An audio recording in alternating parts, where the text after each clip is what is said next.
আসসালামু আলাইকুম ভিউয়ার্স, কেমন আছেন সবাই? আশা করি সবাই খুব ভালো আছেন। আল্লাহর রহমতে আমরাও ভালো আছি এবং সুস্থ আছি। সকালবেলায় এই যে ভুনা খিচুড়ি আর কয়েক ধরনের ভর্তার আয়োজন হয়েছে। তো আজকে সকাল থেকে ভিডিওটা শুরু করলাম। তো চলুন আপনাদেরকে সাথে নিয়ে আমার পুরো বাড়িটা ঘুরে আসি। তো ওইদিকে ভাবি ভর্তা বানাক আর এর ফাঁকে আমিও একটু বাড়িটায় ঘুরে আসি। তো এখানে যে আমার বোনের ছেলেটা মার সাথে একটু বাজারে গিয়েছিল। তো আমাদের ঘরের দুয়ারে কিন্তু এই কাঁঠাল গাছটা বিশাল বড় একটি কাঁঠাল গাছ, অনেকগুলো কাঁঠাল ধরেছিল। তো একে একে কিন্তু খাওয়া হয়ে গেছে, এই দুইটা কাঁঠালই আছে। আমাদের বাড়িতে কিন্তু অনেক ধরনের ফলের গাছ আছে। তো চলুন, এই যে জাম গাছটা, এই জাম গাছটা কিন্তু বিশাল বড়। এই জাম গাছে অনেক জাম ধরেছিল। তো পাখির জন্য জামগুলো কিন্তু খেতে পারে নাই, জামগুলো প্রতিদিন পাখি খেয়ে খেয়ে ফেলে দেয়। আর এত বড় গাছে কে উঠে জাম পারবে? তো এই জন্য এভাবে জামগুলো পড়ে মাটিতে পড়ে নষ্ট হচ্ছে। তো এখানে এই যে আমার ছোট চাচা কবুতর পালে আর একটি ঘুঘু পাখি ধরেছিল। পাখিটা কিন্তু বেশ সুন্দর, দেখুন পাখিটা কিন্তু একদম কবুতরের মতোই দেখতে। তো এখানে দুইটা সাদা কবুতর ছিল আর এর পাশেই কিন্তু পাখিটা ছিল, দেখতে বেশ ভালোই লাগছিল। এই যে বাগানটা কিন্তু আমাদের বাড়িরই। আর ওই যে পুকুরটা দেখছেন সেটাও কিন্তু আমাদের পুকুর। তো এই পুকুরে কিন্তু আমরা আগে কাজ করতাম, গোসল করতাম যখন ছোট ছিলাম তখন। এখন আর এই পুকুরে কাজ করা হয় না। তো এখানে কিন্তু বিশাল বড় একটি কাঁঠাল গাছ আছে, অনেক কাঁঠাল ধরেছিল, এখন কিছু কাঁঠাল আছে, এগুলো এখনও খাওয়ার উপযোগী হয় নাই। তো এই যে দেখুন পুকুরটা, এটার মধ্যে এখন মাছ চাষ করা হয়। আর ওই যে বাড়িটা দেখছেন আমাদের বাড়ির পাশের বাড়ি, ওই বাড়িতেই কিন্তু গরুর খামার। আপনাদেরকে যে বড় গরুগুলা দেখাইছিলাম ওইটাই ওই বাড়ি। তো এই যে আমাদের বাগানে কিন্তু আম, জাম, কলা অনেক ধরনের গাছ আছে। তো আসলে আমাদের বাড়িতে কিন্তু সব ধরনের ফল আছে। এগুলো হচ্ছে মালটা, এখনো ছোট। আসলে বাড়িতে আসলে কিন্তু তেমনভাবে একটু ঘুরতে পারি না, কারণ এত বেশি ব্যস্ত থাকি। তো সেজন্য আজকে চিন্তা করলাম আপনাদেরকে সাথে নিয়েই পুরো বাড়িটা ঘুরে আসি, এতে আমারও দেখা হবে এবং আপনাদের সাথে শেয়ার করাও হবে। তো এখানে দুইটি ছাগল, এই ছাগল দুইটাও কিন্তু আমার ছোট চাচা পালে। তো তার নাতি অনেক বেশি পছন্দ করে ছাগল পালন করতে, দেখতে। তো সেই জন্য আসলে শখের বিষয় পালে। তো ছাগল দুটো কিন্তু বেশ সুন্দর ছিল। তারপরে আমার এই যে ভাইয়ের বউ, ছোট ভাইয়ের বউ কোটাকাটি করতেছে, দুপুরে রান্না বাড়া করবে। তো চলুন এখন আমাদের বাড়ির ছাদে উঠি, দেখি ছাদের কি অবস্থা। তো এর ফাঁকে আপনাদের সাথে একটি কথা শেয়ার করব। তো মোসাম্মদ লিপি আইডি থেকে লিপি আপু, ওনাকে কিন্তু আমরা কম বেশি সবাই চিনি। উনি কিন্তু কোনো ইউটিউবার না, উনি একজন সাধারণ ভিউয়ার্স।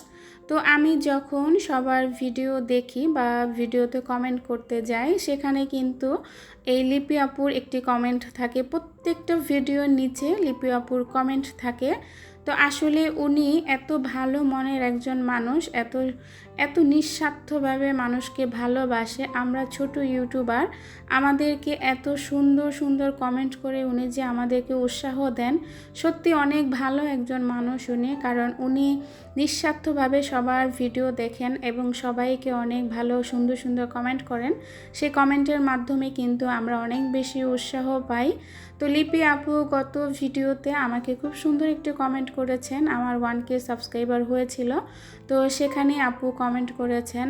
তো আসলে আপুর প্রতি অনেক বেশি কৃতজ্ঞ এবং অনেক বেশি শ্রদ্ধা, কারণ আপু সাধারণ ভিউয়ার্স হয়ে আমাদেরকে প্রতিনিয়ত এত সাপোর্ট করছে, এত ভালোবাসা দিচ্ছে। সত্যি আমরা খুব ভাগ্যবান আপু, তোমাকে অনেক বেশি ধন্যবাদ, অনেক বেশি ভালোবাসা তোমার জন্য। তুমি যদি আমার এই ভিডিওটি দেখে থাকো, জানি তুমি আমার সব ভিডিওই দেখো কম বেশি আর সবাইকে ফুল সাপোর্ট করো। তোমার জন্য অনেক অনেক দোয়া ও ভালোবাসা রইল আপু, তুমি অনেক বেশি ভালো থাকো। তো এই যে আমাদের ছাদে উঠে দেখি আমার বোম্বাই মরিচ গাছটা কিন্তু একদম শুকিয়ে গেছে, কোনো মরিচ নাই। মাকে বললাম, মা বললে এখন আর মরিচ হয় না। ছাদে ওঠার পর অনেক বেশি বাতাস, আর এই বাতাসের মধ্যে কিন্তু মনটা অনেক বেশি ভালো হয়ে গেল। যদিও রোদ ছিল, তো বাতাসের জন্য কিন্তু রোদটা তেমন গায়ে লাগছিল না। তো অনেক বেশি বাতাস হলে কিন্তু ছাদে উঠতে বেশ ভালোই লাগে। তো তারপর নিচে আসলাম, নিচে এসে দেখি ছোট বোন হাঁস ধরেছে, হাঁসটা জবাই করা হবে। তো এই হাঁসটা কেউ চিনতে পেরেছেন কি না, আর এই হাঁসটার কথা কারো মনে আছে কি না, যদি থাকে তাহলে অবশ্যই কমেন্টে জানাবেন। তো এই হাঁসটা কিন্তু অনেক দিন আগে ধরা হয়েছিল জবাই করার জন্য, তখন ছোট ছিল, তখন আর করে নাই। তো এখন কিন্তু হাঁসটা বেশ বড় হয়েছে। তো এখন আমরা যেহেতু সবাই একসাথে আছি, মুস্তাকিমের বাবা, ছোট বোনের হাজবেন্ড, সবাই যেহেতু একসাথে, তাই হাঁসটা আজকে জবাই করা হবে। তো এখানে হাঁসটা আগে একটু বেঁধে নেওয়া হচ্ছে, কারণ চীনা হাঁসগুলা কিন্তু অনেক বেশি শক্তিশালী হয়, তাই হাঁসটা বেঁধে নিলে একটু ভালো হয়, যাতে ছুটে যাওয়ার সম্ভাবনা না থাকে।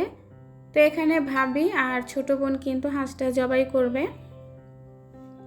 তো আমিও সাথে ছিলাম। এই যে ভাইয়ের মেয়ে, ও কিন্তু একটা বিড়াল পালে। বিড়ালটা অনেক বেশি লক্ষ্মী, আসলে খুব ভালো বিড়ালটা। তো এখানে এই যে ছোট বোন আর ভাবি হাঁস জবাই করবে। তো জবাই করাটা আপনাদের সাথে শেয়ার করব না, তো যদি শেয়ার করলে সমস্যা হয় তাই। তো তারপরে এই যে হাঁসটা এখানে কিন্তু মাপা হবে কয় কেজি হয়। তো হাঁসটা কিন্তু 4 কেজি হয়েছিল ওজনে, বিশাল বড় হাঁসটা, ক্যামেরায় কিন্তু এতটা বোঝা যায় না। এই যে এটা 5 কেজি ওজনের, কিন্তু 5 কেজি না, এটা 4 কেজি হয়েছিল।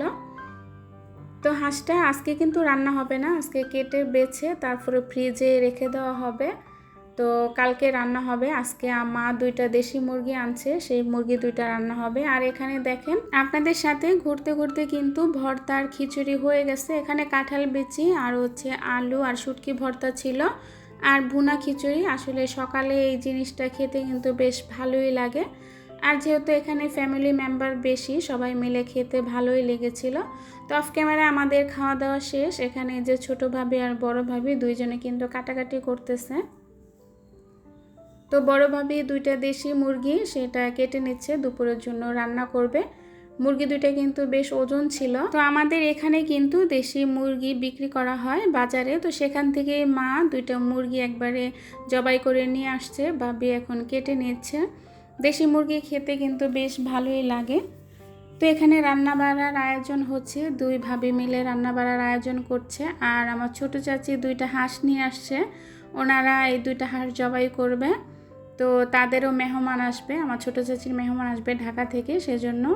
আর এই যে আমাদের হাঁস একদম বাছা কমপ্লিট, এখন শুধু ওই যে চুলার উপরে যে সেকে নেওয়া হয় সেটা নিলেই হবে, নিয়ে তারপরে কেটে ফ্রিজে রেখে দিবে, কালকে এটা রান্না হবে। তো আমি আর আমার ছোট বোন কিন্তু হাঁস খাই না, আমরা 2 বোন বাদে। তো আমার আব্বাও হাঁস খায় না, তো আমরা এই 3 জন বাদে কিন্তু সবাই হাঁস অনেক বেশি পছন্দ করে। তো এই যে মাটির চুলায় রান্না হচ্ছে, বড় ভাবি কিন্তু রান্না করতেছে, আর বড় ভাবি সবসময় রান্না করে। তো এখানে এই যে মুরগি রান্না হবে আর ভাত বসানো হয়েছে, 2 চুলায় রান্না করা হচ্ছে। 2 চুলায় রান্না করলে কিন্তু অনেক বেশি তাড়াতাড়ি হয়ে যায় রান্না। রান্নাঘরের পাশে কিন্তু একটি কাঁঠাল গাছ আছে, এই কাঁঠাল গাছেও কয়েকটা কাঁঠাল ধরেছিল। গত রোজায় যে গ্রামে আসছিলাম তখন কিন্তু আমি ভিডিওতে শেয়ার করেছিলাম, তখন কাঁঠালগুলো ছোট ছিল, এখনও বড় হয়েছে। এখান থেকে একটি কাঁঠাল কাটা হয়েছে। তো রান্না বাড়া কিন্তু শেষ। এখানে ডাটার তরকারিটা এনে গ্যাসের চুলায় দেওয়া হয়েছে, একটু ঝোল টানবে, মানে মাখা মাখা ঝোল থাকবে, সেজন্য গ্যাসের চুলায় দেওয়া হলো। আর ওইদিকে রান্না বাড়া কিন্তু শেষ। এই যে আমাদের মুরগি রান্না হয়ে গেছে। আসলে আমরা তো অনেক বেশি মানুষ, তাই বড় একটা পাতিলে কিন্তু রান্না হয়েছে। তো আমরা এখন খাওয়া দাওয়া করব, আর আপনাদের কাছ থেকেও বিদায় নেব। আমার ভিডিওটি আপনাদের কাছে কেমন লাগলো অবশ্যই কমেন্টে জানাবেন। আজ এ পর্যন্তই, আল্লাহ হাফেজ।